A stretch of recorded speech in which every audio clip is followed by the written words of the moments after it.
Serial killers come a dime a dozen. You got Ted Bundy, Jeffrey Dahmer, the Zodiac Killer, even Doink the Clown. But all of them frails in comparison to Randall Keith Orton. You might not think this is horror related, but trust me, if you were a kid like me that loved wrestling and was watching it during this man's run, then you know it was a horror show. Randy Orton is without a doubt the greatest serial killer in the history of serial killers. It's like this man came out the womb unhinged and ready to catch a body. This man is Michael Myers mixed with John Wick. And the crazy part about it is, this man was getting paid to catch bodies. If you don't know, then I'm about to put you on game. Randy Orton comes from a generational family of wrestlers. You got Bob Orton Sr., Cowboy Bob Orton, and then the legend himself, Randy Orton. Third generational superstar. He was destined for greatness. He had everything handed to him. Mentored by Triple H and Ric Flair to create the greatest faction, Evolution, and even became the youngest world heavyweight champion in WWE history by defeating an invisible ghost. And I'm not talking about John Cena. Even battled Undertaker at WrestleMania. He was already in the top 5 discussion and he was only 25 years old. But something changed in this man one day because in 2006, he linked up with the menace known as Edge and created Rated RKO. They were going around beating up everyone's heroes and giving kids trauma and PTSD, including me. On a random Monday night, they said, let's leave Ric Flair a bloody mess. But nobody was tripping off that body because the crowd was screaming one more time while he was getting his brains smashed in. But everything changed when they attacked DX. They had these two looking like Mark from Randy Orton linking up with Edge and then going on to be a certified serial killer is the equivalent of Roman Bridger mentoring Billy Loomis into becoming Ghostface. 05 and 06 was just the beginning because 2007 Orton was a different monster. Randy Orton in 2007 was the definition of a serial killer waiting on his first kill, and Shawn Michaels was his first one. Shawn Michaels is my favorite wrestler of all time, so this was a very traumatic moment for me. So if I have any kind of crash outs, you'll understand why. On Monday Night Raw, Randy Orton asks all buddy to HBK, suggesting they have a match. Shawn agrees, and then this man Orton had the most sinister look on his face because he was plotting. Shawn beats Edge when out of nowhere, Orton attacks HBK like the menace he is and does the most heinous thing I've ever seen. He punted this man dead in his head like this was a football game. Add 3 points to Team Orton. If this was a horror movie, it would have been GG. But you see, this is his first kill, so he played with his food. Randy spun the block on Shawn at Judgment Day by slamming his head into the wall backstage. Shawn came out the ring looking like he had CTE. Almost changed his name to the CTE Kid. You know, because his name is the Heartbreak Kid, but whatever. This man Orton showed no remorse and was applying straight headshots, rope DDT, stomping on his head, even finished it off with an RKO. Bro had his wife crying in 4K and left on the stretcher. Orton showed no remorse on Monday Night Raw about bodying Shawn because this nigga said it was the greatest moment of his career. So good, lousy son of a bitch. Shawn's wife should have shot Orton after he said that because ain't no way you say something like that and get away with it. It would have been a generational beef after that moment. After he clapped Shawn Michaels, it's like bro went into another zone. Started moving different and talking different.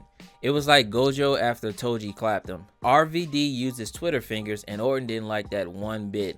Told that man to see him in the ring and that's exactly what happened. RVD is one of the greatest sellers in WWE history because this man put serial killer Orton on a new level. Orton hit this man with a DDT so hard that you could hear it in the nosebleeds. And that's not even the worst part. This man went head first with the DDT. Took his body about 10 minutes to catch up with his head. Like I said, when I say RVD is one of the greatest sellers, I mean that shit because this man's eyes were dead on arrival. He looked like he was on them fake perks. Orton looked at Rob and them intrusive thoughts started kicking in. Kicked that nigga right in the head and he was dead on arrival. Kicked him so hard that he left him with his ass out. How you get the 1,000-yard stare when you were the victim? Like, make it make sense. Randy caught the ref lacking and hit RVD with one of the most vicious RKOs in history. left this man a drooling mess. You see, normally when you get hit with the RKO, you're supposed to land face first. But RVD said, nah, that's just straight up ass. And said, let me land on my neck and on the top of my head every time I get the RKO. But look at everyone in the background, just shocked and loving every single moment of it. Then you got a bride and groom in the back as well. Imagine just getting married and your honeymoon is watching Randy Orton catch a body front and center. RVD miraculously survived that, but that was because of the edibles. Randy Orton took it personal and spun the block on him at One Night Stand. This is Orton's second body, and like Randy from Scream said, the sequel has to be bloodier. The body count is always bigger. More blood, more gore. Now, I'm not gonna hold you on this one. This was giving off real Final Girl vibes because RVD actually beat Orton, and this would mark the end of the movie if this was a horror movie. But Orton wasn't going for that because he had a whole franchise to build right now and was not about to let a flexible pothead ruin his time. Bro attacked him from behind, kicked him in the head again, and then DDT'd this man on the concrete floor, and RVD was never seen in WWE again. After clapping two legendary figures, everyone started taking him more seriously.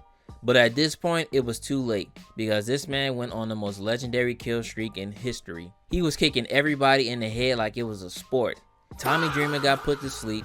Sergeant Slaughter got demoted to Private Slaughter. Foley's baby boy was the first one to get the punt, but he had to get it again for good measures. Kicked Ric Flair so hard that Charlotte Flair started wrestling. But these next three victims were diabolical. They involved Cody Rhodes, Jeff Hardy, and John Cena. Now, before he was Cody Raheem Rhodes, he was just Dusty Rhodes' kid. And Randy knew this as well because he was just itching to catch a body. Cody might not be a legend yet, but Orton saw his potential and wanted to stop it from happening. Man slapped Dusty Rhodes right in front of him and then kicked him later on Monday Night Raw.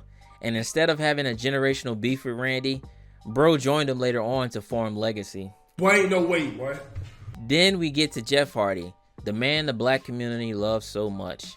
This was when Jeff finally got the green light to compete for the WWE Championship.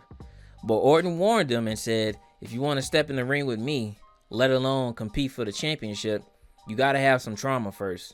On a random Monday night in December, I vividly remember watching this live. Jeff was in the middle of a match with Santino Marella, and this nigga Orton pops up on the Titantron and tells Jeff that I'm about to put your brother on a t-shirt and kick this man right in the head. Kicked him so hard that he had internal bleeding. I tell you, when Randy kicked this nigga Matt Hardy, I remember running to my computer immediately after Raw, asking Google, why did Randy Orton kick Matt Hardy in the head? Like, I was so shocked and traumatized by this. So imagine how I felt when I didn't see an answer on there.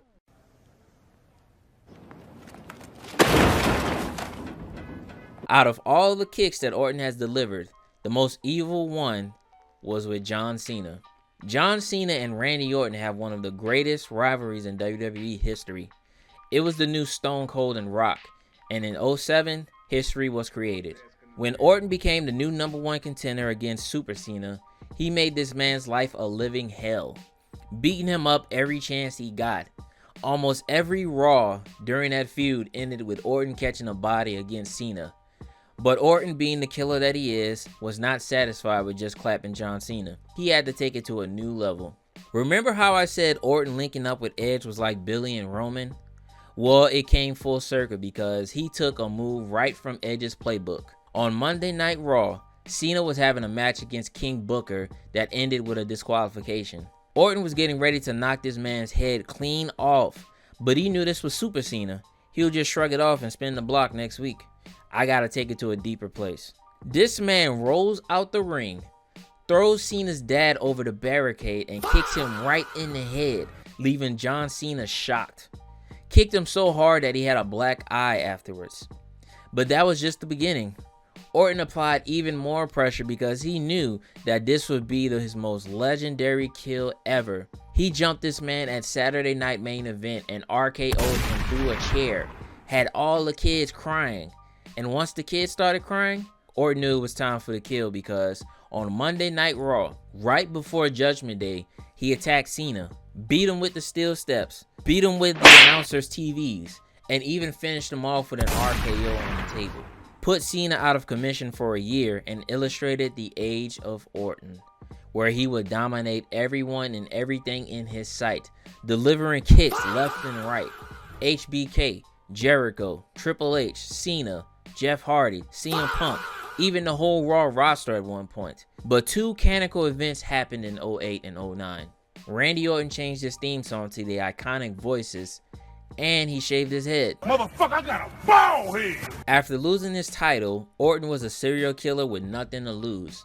Bro could clap anyone and anything without a care in the world, and he proved that with Vince McMahon. Vince tried firing him on the spot and got slapped before he could finish the words. Then Orton kicked him straight in his head.